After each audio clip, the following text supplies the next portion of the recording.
Hello, welcome back. I got another story for you from Robert Whiting's Japan. This one came out June 6, 2024, and it's about Major League Baseball and gambling. The title is More MLB Gambling Scandals Likely in the Future. Tokyo. Is this the tip of the iceberg?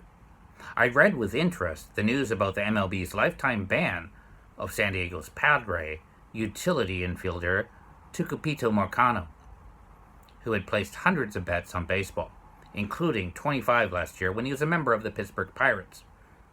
MLB said Marcano, a lifetime .217 hitter over 3 major league seasons, had bet more than $150,000 on baseball from October 2022 to November 1st, 2023.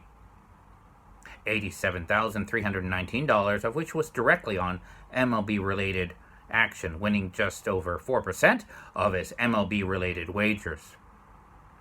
Now, this is the second sports gambling scandal of the year. The first being Shohei Ohtani's interpreter, Ippei Mizuhara, raiding his friend's bank account to pay millions of dollars for bets on sports. Mizuhara has now pleaded guilty to fraud. Players betting on baseball is a cardinal sin in the sport. Pete Rose was banned for life back in 1989 for betting on his own team when he was a manager of the Cincinnati Reds, and I would not be surprised if this was the first of many such cases going forward. In announcing the lifetime ban on Marcano on Tuesday, the league also said it was suspending 4 other players, all minor leaguers, for 1 year because they had placed bets on baseball games that they were not directly tied to. Quote, the strict enforcement of Major League Baseball's rules and policies governing gambling conduct is a critical component of upholding our most important priority, protecting the integrity of the game for the fans, so said Commissioner Rob Manfred in an official statement. Quote, the long-standing prohibition against betting on Major League Baseball games by those in the sport has been a bedrock principle for over a century. The league announced that its investigation into the Ohtani-Mizuhara case was closed after the federal prosecutors accepted a guilty plea from Mizuhara for stealing $17 million from Ohtani's accounts while ruling that Ohtani was not involved in Mizuhara's betting. The MLB is reaping what it has sown. Sports gambling has skyrocketed in the United States. It's now illegal in 38 states, according to reports, following a Supreme Court decision in 2018 that struck down a 1992 federal law that had restricted sports betting to only a few states, such as Nevada, and opened the floodgates. The MLB has climbed in bed with licensed online sports gambling sites, accepting advertising revenue for promoting sports gambling during its game telecasts, with betting odds and over-unders constantly streaming at the bottom of the TV screen.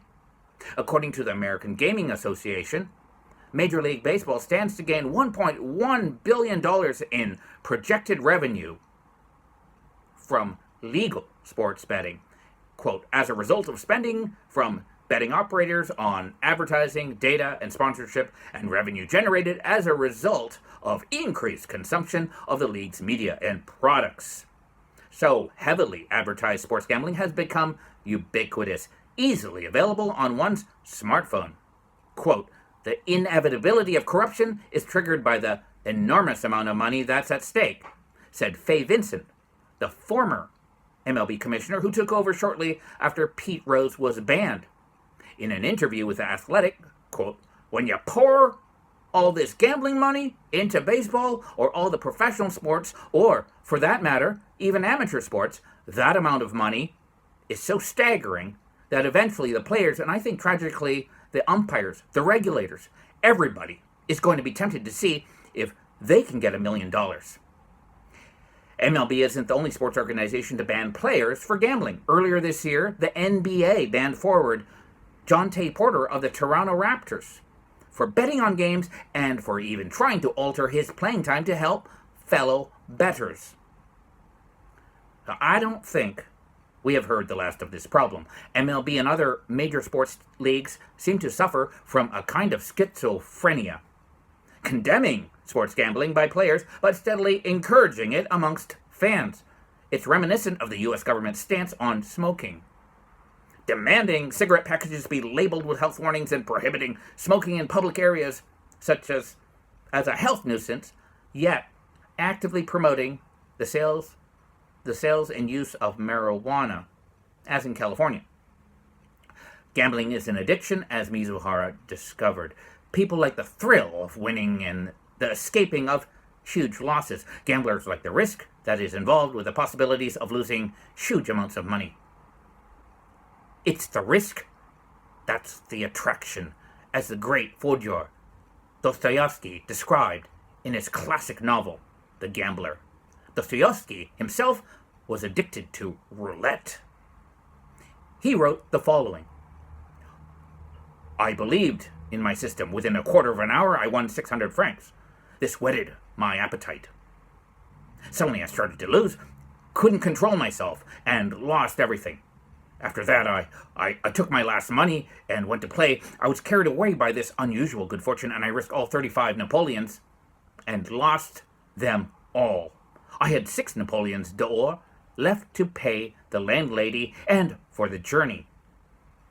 In Geneva, I pawned my watch.